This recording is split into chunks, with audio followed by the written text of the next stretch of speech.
Bonjour à tous, on va voir dans cette leçon comment on fait pour simplifier des fractions lorsqu'on se retrouve avec des numérateurs ou des dénominateurs qui sont des nombres décimaux comme dans les fractions suivantes. Normalement, lorsque l'on écrit des fractions, on écrit des fractions avec des numérateurs et des dénominateurs qui sont des nombres entiers, en aucun cas des nombres décimaux.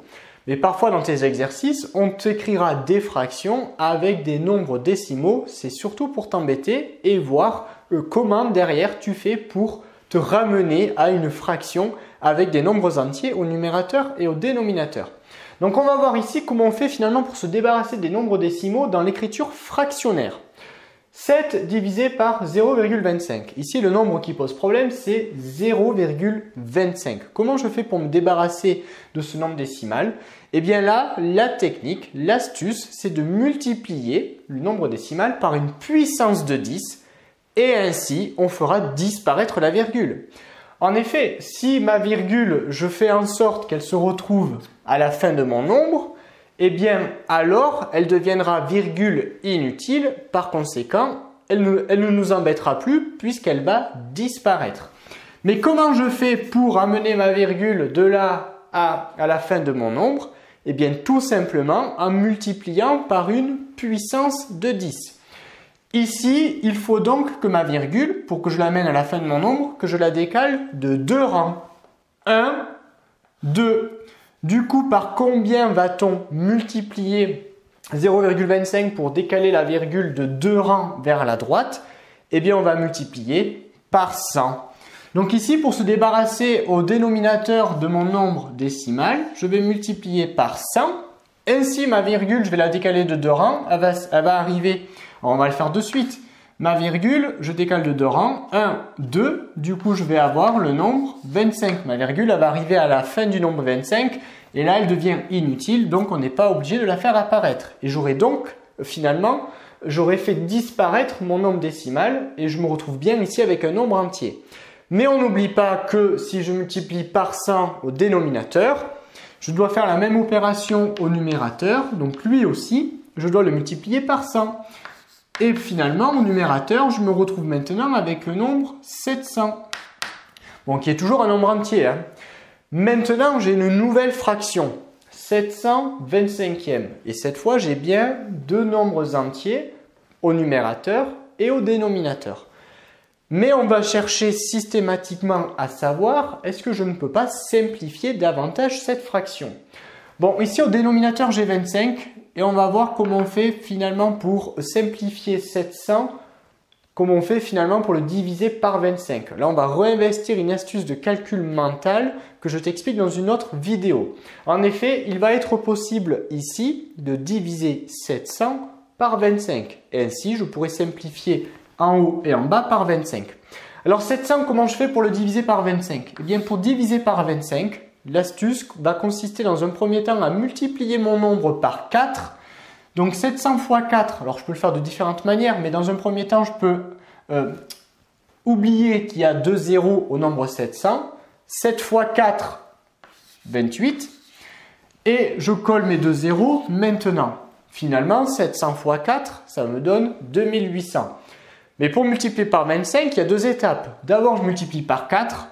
Et ensuite, je divise par 100. Donc, diviser par 100, c'est décaler la virgule de 2 rangs vers la gauche. Donc, finalement, ma virgule, je vais la décaler de 2 rangs vers la gauche. 1, 2. Finalement, je vais obtenir le nombre 28,00. Et plus simplement dit, ou écrit, 28,00, c'est tout simplement le nombre 28. Ainsi, 700, eh bien, c'est 28 fois 25. 700 divisé par 25. Ça fait 28. Alors, si j'ai envie, je peux le faire apparaître ici, le fois 25. Voilà. 700, c'est 28 fois 25. Au dénominateur, j'avais donc ici 25.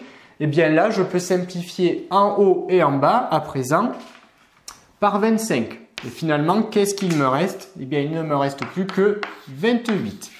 Donc finalement, cette fraction, 7 divisé par 0,25, eh bien c'était tout simplement égal à 28. Allez, on continue avec le deuxième exemple, où pour ce deuxième exemple, j'ai encore le même problème que pour la fraction précédente, c'est-à-dire que je me retrouve dans ma fraction avec des nombres décimaux. Et là, cette fois, j'ai deux nombres décimaux, un au numérateur et un au dénominateur. Donc on va appliquer la même technique que tout à l'heure, c'est-à-dire qu'on va multiplier par une puissance de 10 pour finalement m'arranger et faire disparaître les virgules. Mais là, attention, si je regarde le numérateur, si je multiplie ici par une puissance de 10 pour me débarrasser de cette virgule, eh bien je n'ai besoin que de multiplier par 10, que par 10. Si je multiplie par 10, je vais donc décaler la virgule de 1 rang vers la droite. Donc ma virgule va se retrouver ici. Et je vais donc obtenir 39. Sauf que si je multiplie par 10 en haut, je dois multiplier par 10 en bas. Mais si je multiplie par 10 en bas, cette virgule, je vais la décaler d'un rang vers la droite et elle va se retrouver ici. Mais j'aurai toujours un nombre décimal au dénominateur. J'aurai 26,5. Donc ça ne me va pas. Puisque au dénominateur, j'aurai toujours un problème, j'aurai toujours un nombre décimal. Donc finalement, ici, je ne peux pas me contenter de multiplier que par 10. Je vais regarder finalement le nombre qui a le plus de décimales dans sa partie décimale, c'est-à-dire 2,65. Et dans ce nombre, pour me débarrasser de cette virgule, je suis obligé de le multiplier par 100 pour pouvoir décaler de 2 rangs vers la droite. 1, 2. Ainsi, lui, je m'assure de lui faire disparaître sa virgule. Et lui aussi, il ne me suffisait que de multiplier par 10, mais si je multiplie par 100, on va dire que c'est encore mieux. Je suis encore plus sûr de lui faire disparaître la virgule.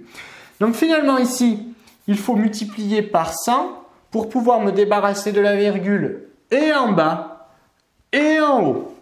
Donc, je vais multiplier par 100 le dénominateur et par 100 le numérateur. Qu'est-ce qu'on en obtient comme nouvelle fraction? Si je multiplie par 100 ici, je décale la virgule de 2 rangs vers la droite. 1, 2. Je me retrouve donc avec le nombre 265. Si je multiplie par 100 le numérateur, je décale de 2 rangs également vers la droite. 1, 2. Donc là, je vais me retrouver avec le nombre 390. Donc là, je me retrouve cette fois avec une fraction qui, cette fois, fait bien apparaître des nombres entiers au numérateur et au dénominateur. Et on va maintenant chercher, comme on l'a fait pour la fraction précédente, à la simplifier au maximum. Bon, si on connaît un petit peu les critères de divisibilité, on voit qu'ici, le numérateur, il se termine par 0 et le dénominateur par 5. Donc, je vais pouvoir diviser par 5 le numérateur et le dénominateur. Là aussi, astuce pour diviser par 5. Pour diviser par 5, je multiplie d'abord le nombre par 2 et ensuite je divise par 10. Alors, on va déjà commencer par multiplier par 2. Donc, si je multiplie par 2 ici, je vais donc me retrouver avec le nombre 780. Mais on n'oublie pas que diviser par 5, c'est multiplier par 2 et diviser par 10. Donc là, je divise par 10 le résultat. Autrement dit, je lui enlève le dernier 0. Je me retrouve donc avec le nombre 78. Même opération pour le nombre au dénominateur. Je vais lui aussi le diviser par 5. Donc, pour le faire, je vais d'abord multiplier mon nombre par 2. Donc, je vais me retrouver ici avec 530. 265 fois 2, ça nous donne 530. Et maintenant, je vais diviser par 10. Donc, je vais lui enlever le dernier 0. Et j'obtiens donc la fraction 78 sur 53. Et cette fraction, elle est irréductible. Je n'ai plus maintenant de diviseur commun au numérateur et au dénominateur. Et finalement, on a pu là aussi simplifier la fraction de départ, c'est-à-dire 3,9 divisé par 2,65. On s'est ramené à une fraction irréductible, mais qui fait apparaître que des nombres entiers au numérateur et au dénominateur.